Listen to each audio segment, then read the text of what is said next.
Aqui, pessoal, eu coloquei mais para vocês entenderem que para pequenos mamíferos várias situações influenciam essa questão de uma amostra ser independente da outra.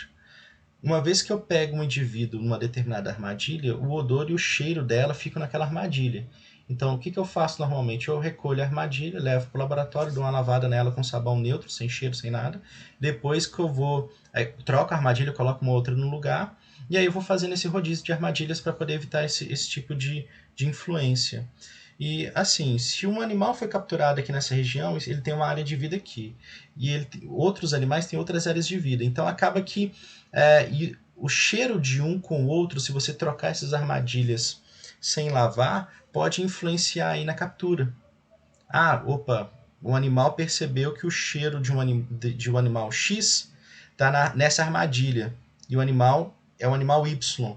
Então acaba que ele percebe o odor e ele vai, de certa forma, fugir dessa armadilha, que pode influenciar no teu sucesso de captura, por exemplo. Qual é o alcance da sua armadilha? Gente, essas armadilhas que eu utilizo para pequenos mamíferos terrestres, elas são tem iscas atrativas dentro dela. Então ela tem um alcance de atuação. Vamos supor que o cheiro dessas armadilhas, das iscas, né, cheguem até, sei lá, 10, 20 metros de raio. Diferentemente, por exemplo, para quem coleta morcego, que na verdade, eles montam as redes de neblina em pontos estratégicos, e aí se o animal passar ali, ele cai.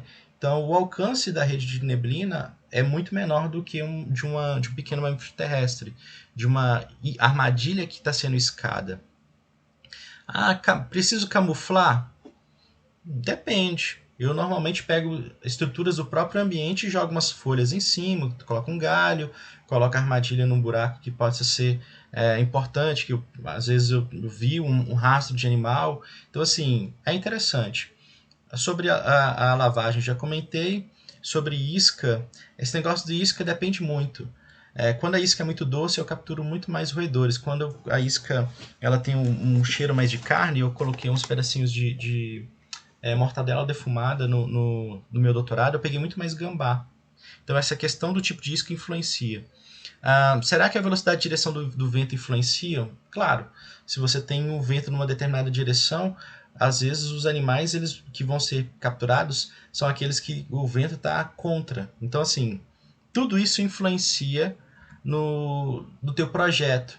Então, quais cuidados você tem que ter com o seu? Né? Faça uma lista de coisas que podem influenciar no teu trabalho e aí senta com seus colegas e para ver, será que isso é interessante? Será que isso não é? Tô percebendo aqui que eu quero montar um transecto, mas esse transecto eu gostaria de fazer ele linear, mas não tem como fazer linear porque tem ali um desfiladeiro, tem uma vossoroca que está me atrapalhando. Será que se eu desviar dessa vossoroca vai influenciar? Então, assim, tudo isso é interessante para que vocês cheguem numa metodologia muito bem concisa. Aliando tudo isso que eu estou comentando, dentro de uma metodologia, vocês têm que apresentar algumas coisas que são padrão. Utilizei armadilha, usei balde, usei rede, qualquer coisa que for usada, vocês têm que colocar nessa metodologia. Tá? Tem que ter um grau de detalhamento muito grande. Você tem que especificar os materiais e compostos. Eu utilizei a armadilha Sherma com a armadilha Tomahawk. As armadilhas elas foram iscadas com uma isca. Essa isca teve uma composição de... normalmente eu colocava ou abacaxi, ou maçã, ou um pedacinho de batata. Normalmente é batata doce. E aí eu fazia uma massa que envolvia aí manteiga de amendoim, óleo de rícino, óleo de bacalhau, colocava um pouco de fubá, colocava coisas bem cheirosas para deixar essa massinha. Então tudo aquilo que vocês utilizarem tem que estar bem especificado desses materiais aí. Tá? E aí, óbvio que você vai fazer uma ordem cronológica, falando assim, foram 24 fragmentos, os fragmentos eles foram colocados, todas as armadilhas elas foram colocadas de forma sequencial, a coleta aconteceu no mesmo momento, utilizando vários elementos, vários pesquisadores para que não houvesse influência temporal na coleta de dados e por aí vai. Então, o seu trabalho ele tem que conter todas as informações o mais detalhadamente possíveis, o mais detalhado possível, para que vocês possam se fazer entender. Por que isso, pessoal? Porque se eu estou fazendo meu trabalho aqui, dentro da UFLA, por exemplo, e um colega meu quer fazer um trabalho parecido, sei lá no Tocantins, se ele lê o meu trabalho, ele vai ter condição de comprar os mesmos materiais e replicar da mesma maneira. Então, a capacidade ou a possibilidade de você entender e replicar da mesma maneira esse trabalho é importante. Tá? Porque aí você vai poder, por exemplo, comparar áreas. Igual aqui, eu coloquei essa figura aqui em cima, ó, detalhando setores. Cada setor aqui tem 3 áreas, cada área tem aqui várias réplicas. Isso é demonstrar para o leitor que você está tendo um cuidado com a descrição da tua metodologia. Ok? Óbvio, algumas partes tem que conter, tá? Inclusive são partes que a gente coloca na literatura, na redação do relatório técnico ou artigo. A área de estudo, aonde o seu trabalho está sendo desenvolvido? O trabalho está sendo desenvolvido dos fragmentos florestais XYZ dentro da Universidade Federal de Lavras.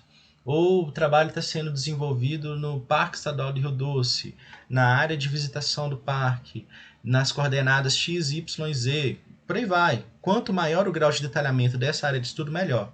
Tá? Inclusive o pessoal tem o hábito de falar um pouco sobre a questão do solo, como é que é o solo, como é que é o clima, como é que é a vegetação, tudo isso para deixar bem claro como é que é a situação no qual você está desenvolvendo a sua pesquisa. O delineamento amostral, né, que é mostrar como as suas amostras elas estão organizadas. Eu tenho 24 fragmentos, dentro de cada fragmento eu tenho um transecto de armadilhas Sherman Tomahawk, um transecto de armadilhas de queda, eu tenho aí uma área circular de 50 metros para análise de árvores. As árvores eu peguei aí uma altura de circunferência, altura do peito, CAP de 2.14, não sei. Então, esse grau de detalhamento também é extremamente importante. E por fim, a análise de dados, né? Como é que você vai trabalhar as informações obtidas para você posteriormente poder comparar, né?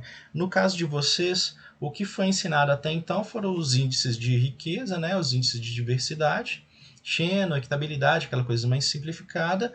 Tem a questão também dos índices, os estimadores de riqueza e a questão da similaridade, que a gente já viu também.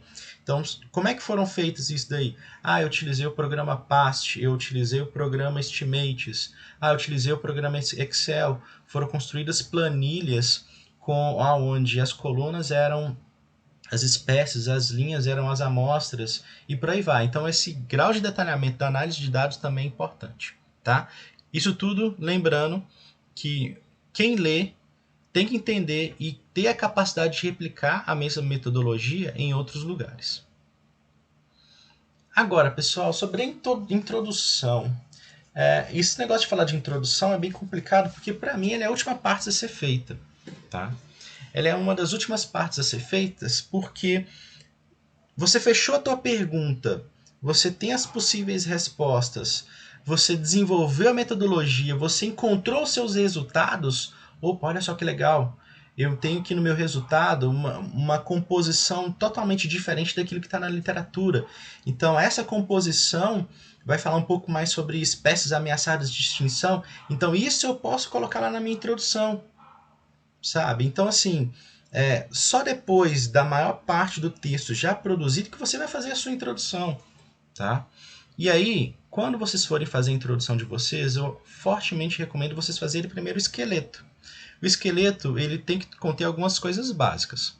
Por exemplo, alguns conceitos, o contexto da situação, o problema e justificativa e os objetivos e hipóteses que a gente já conversou. Quando eu falo de conceito, vamos supor, eu estou falando o tempo todo aqui para vocês, pequenos mamíferos terrestres. Quais são esses animais? São os mamíferos de menos de 1,5 kg, que incluem basicamente roedores e marsupiais. Tá? E aí, quando a gente fala desses animais de menos de 1,5 kg, Ah, peraí, morcego também entra nessa situação. E aí, vai entrar morcego? Aí eu coloco no meu trabalho pequenos mamíferos terrestres, porque os pequenos mamíferos voadores são os morcegos. Então, apresentar esse conceito é importante para que o leitor tenha um entendimento completo do teu relatório, do teu artigo. Tá? Depois vem a contextualização. No caso do meu doutorado, por exemplo, eu queria saber se os pequenos mamíferos terrestres eles estavam utilizando os pequenos fragmentos como refúgio. E aí eu coloquei as armadilhas lá dentro para poder pesquisar sobre isso.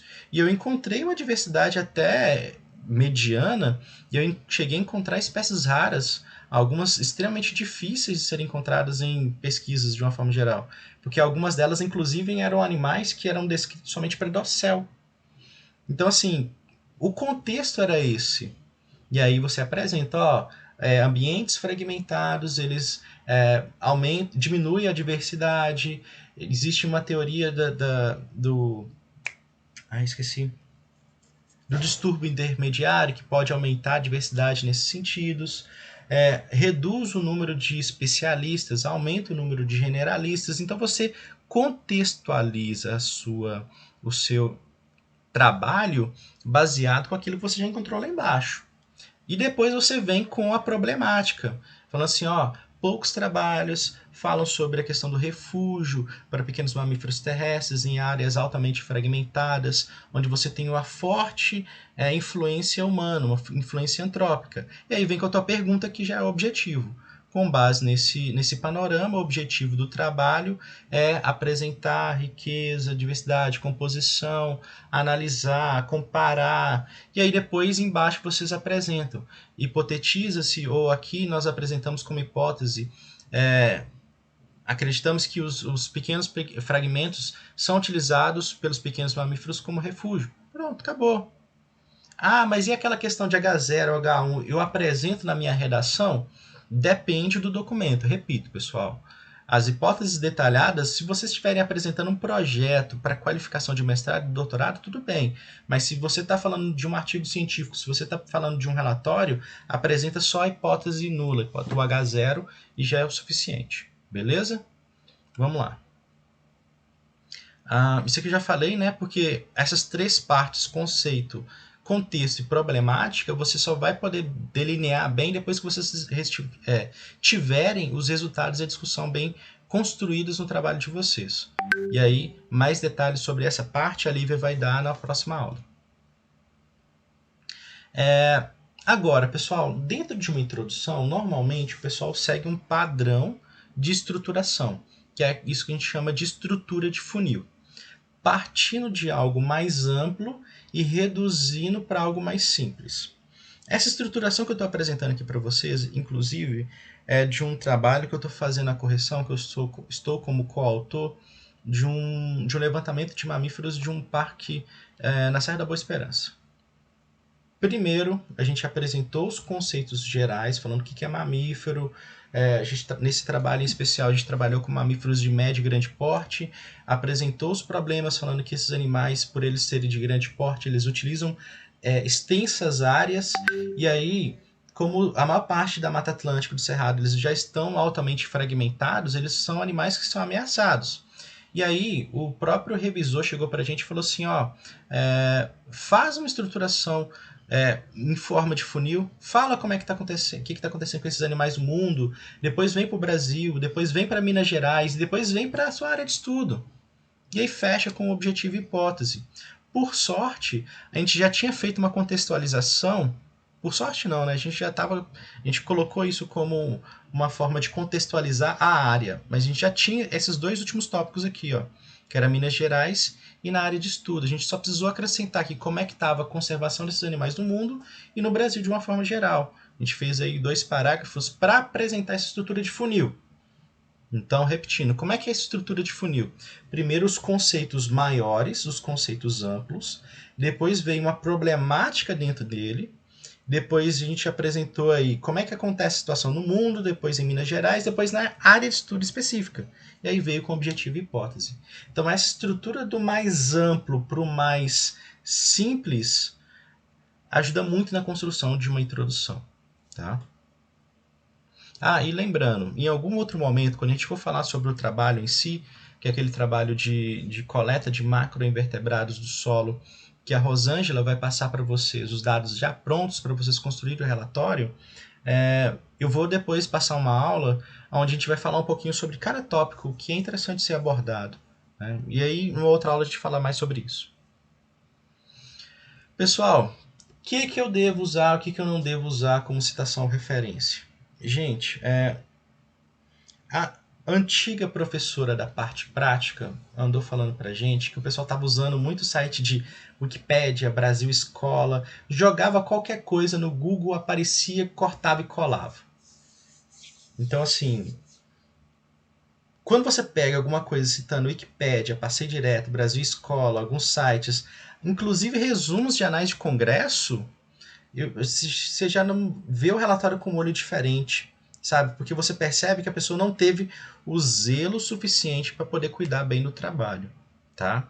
Então, assim, evitem ao máximo, tá? Evitem ao máximo esses resumos de congresso, evitem sites onde qualquer um pode pegar, copiar e colar qualquer informação e colocar lá, estando certa ou errada. Evite também isso daqui, ó, isso aqui é muito comum. Às vezes você cita lá em cima, vamos supor, Magnago 2009, hipoteticamente falando. E chega lá embaixo nas referências, não tem. Ou às vezes tem a referência bem descrita, Magnago 2019, como coletar plantas no livro da editora ArtMed, por exemplo, sei lá. Mas não tem o Magnago lá em cima no texto. Então, assim, evitem ao máximo utilizar esses trabalhos para citação e referência e evitem esse problema de citar sem ter referência e ter referência sem citar, ok? Então, isso daqui, pessoal, é indicativo de perda de nota no trabalho final de vocês. Agora, o que eu devo usar? Nossa, professor, você está pegando um pouco pesado com a gente. Artigos com JCR, o que é isso? É fator de impacto, tá, pessoal? São aquelas revistas que são mais lidas, que têm um maior alcance do ponto de vista de qualquer ramo da pesquisa. Então, esses artigos, eles são top do top. Quanto maior o fator de impacto, maior é o alcance dessa revista, mais ela está sendo lida e por aí vai. Então, se vocês utilizarem artigos científicos com fator de impacto com menos de 5 anos, eu sei que vocês estão atualizados, eu sei que vocês estão assim bem antenados em tudo aquilo que é novidade dentro do ramo de pesquisa de vocês. Se vocês utilizarem alguns artigos científicos com mais de 5 anos, também não tem problema. Isso demonstra que vocês às vezes são mais tradicionais. Eu gosto de trabalhos mais antigos, porque esses trabalhos de hoje utilizam uma tecnologia que eu não concordo muito. Não tem problema. Eles podem ser utilizados. Ah, professor, mas eu tenho um trabalho na minha área que ele é numa revista que não tem fator de impacto. Eu posso utilizar? É claro. Isso não tem problema. Inclusive, existe uma tendência agora do pessoal começar a publicar, parar de publicar nessas revistas com o fator de impacto muito alto, porque muitas delas estão cobrando e cobrando muito caro para publicar nelas. Então, assim, tá inviável, principalmente para os pesquisadores brasileiros. Então, o pessoal está procurando alternativas mais viáveis. E essas revistas que não têm JCR, mas têm uma qualidade editorial muito grande, elas estão sendo bem visadas ultimamente. Então, esses artigos científicos vocês podem utilizar sem problema nenhum. Ah, professor, mas eu gosto de utilizar trabalhos mais técnicos da Embrapa, algumas normas técnicas do ICMBio, do Ministério do Meio Ambiente. Não tem problema. Tem que ser um trabalho técnico onde o pessoal tenha consistência na redação desse documento. E livros e capítulos de livros, tá? Que apresentem alguma informação de forma relevante que você não encontrou nesses artigos. E aqui, pessoal, é uma recomendação particular minha, tá? Dissertação e tese não é bom ficar citando, tá? Mesmo porque, se tem uma dissertação e tese, posteriormente ele foi publicado. Então procurem a publicação do artigo. Usem o artigo e evitem usar a dissertação e tese. É muito mais relevante, tá? Por que isso? Porque quando uma dissertação ela é publicada, ela passou por um crivo muito maior. Ela já passou pela banca de defesa, ela passou por um editor-chefe, ela passou por um revisor de área, passou por 2 revisores ad hoc. São aqueles revisores que não conhecem nada dos autores, não conhecem nada do trabalho, são convites aleatórios feitos para pesquisadores que conhecem bem uma determinada área. E aí, depois que ele foi aceito por todos esses componentes, aí ele foi publicado. Então, assim, você minimiza a chance desse trabalho ter algum tipo de problema. Então, por isso que esses trabalhos eles são fortemente recomendados para que vocês usem como citação e referência. Agora, terminou de construir a introdução, vamos passar para a próxima parte, que é o resumo. Tá? Resumo, pessoal, ele tem que ser simples, parágrafo único, sintético. Tá? Ah, mas eu quero colocar um espaçamento aqui, um recuo da primeira frase. Não, ele é bloco, ele é inteiriço. E nesse momento, é aquele momento que você tem que convencer o leitor a ler o seu trabalho. E aí, pessoal, normalmente o pessoal coloca algumas partes importantes. Por exemplo, a introdução ela é bem sucinta. Um conceito assim, ó, pequenos mamíferos é isso, isso, isso. Qual que é a justificativa? São animais extremamente ameaçados.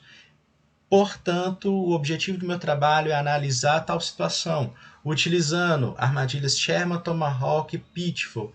E eu encontrei que os pequenos fragmentos são utilizados como refúgio para esses animais, com alguns inclusive ameaçados de extinção. Por exemplo, eu fiz aqui com poucas palavras, no máximo 300, um resumo de um artigo científico. De forma que eu tentei convencer o leitor a ler o meu trabalho de forma completa. Ele é único, sintético, frases curtas, tá? E foco principalmente nisso daqui, pessoal, a conclusão. A conclusão de qualquer relatório ou artigo é simplesmente a resposta da pergunta que você encontrou. Ah, professor, mas essa conclusão é a mesma H1 que eu analisei lá. Ótimo! Pega H1, que às vezes nem está na redação do teu trabalho, e coloca ele lá embaixo. Foi encontrado que a floresta 1 ela é mais, tem uma maior produtividade do que a floresta 2. Pronto, é a conclusão. Porque tem trabalho que você pega lá a conclusão e o cara vem fazendo textos e textos, textos e textos, 2, 3, 4 páginas. Isso não é conclusão, isso é consideração final. Tá, pessoal? Conclusão é simples, breve, concisa, pronto, acabou. Tá? Palavras-chave tem que ter entre 3 a 5. Isso normalmente é regra dentro dos manuais de normatização ou dentro dos guidelines de alguma revista. Normalmente o pessoal não repete as palavras do título. Por que isso, pessoal? Vou colocar aqui um exemplo de um outro artigo meu. Eu estou utilizando artigo meu para evitar problemas autorais depois, tá, pessoal? Mas aqui, será que a temática da caça no Brasil tem recebido a atenção necessária? O título já foi uma pergunta, né? Já tem o objetivo aí. E as palavras-chave, está aqui, ó, legislação, manejo de fauna e unidade de conservação. Não tem nenhuma dessas palavras aqui no título. Por que isso? Se eu jogar no Google, ele vai pesquisar. Ele não vai pesquisar, às vezes, o texto inteiro. Ele pesquisa o título e os indexadores, as palavras-chave. Achou alguma coisa semelhante? Vai aparecer lá na tua busca, né, nesse Google ou qualquer outro site de buscas aí, sei lá. Então, as palavras-chave elas têm que ser diferentes das palavras que estão no título, ok? No título, pessoal, existem algumas, não é regras, mas são algumas dicas importantes, tá?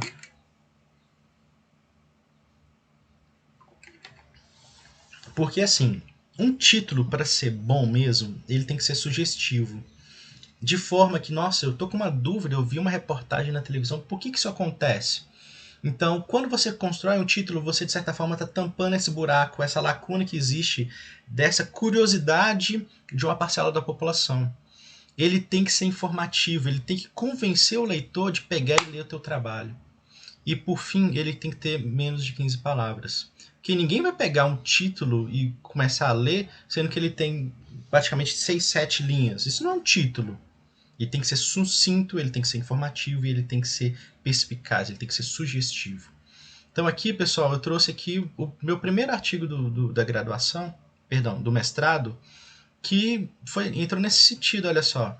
Se vocês contarem o número de palavras, ele tem poucas palavras. Eu tenho o objeto do meu estudo, né, que foram os pequenos mamíferos. Eu tenho o diferencial da minha pesquisa, porque na época que ele foi publicado, a maior parte dos trabalhos eram em altitudes mais baixas, então em altitudes por volta de entre 1.800 metros de altitude a 2.000, eram pouquíssimos trabalhos, então eu já chamei atenção para esse diferencial do meu título, e aqui eu já coloquei aqui um subtítulo. Hábitats heterogêneos são mais diversos? E aí já coloquei a minha pergunta norteadora do meu trabalho. Então, assim, foi um título que foi muito bem visto e que, inclusive, me ajudou depois da publicação. Porque dentro do texto, um pedaço dele, eu achei um problema bem grave que eu consegui contornar e depois esse trabalho foi publicado. Mas, assim, são coisas simples, óbvias e que chamaram a atenção. E eu gosto muito desse formato. Um título mais geralzão e um subtema, um subtítulo, né?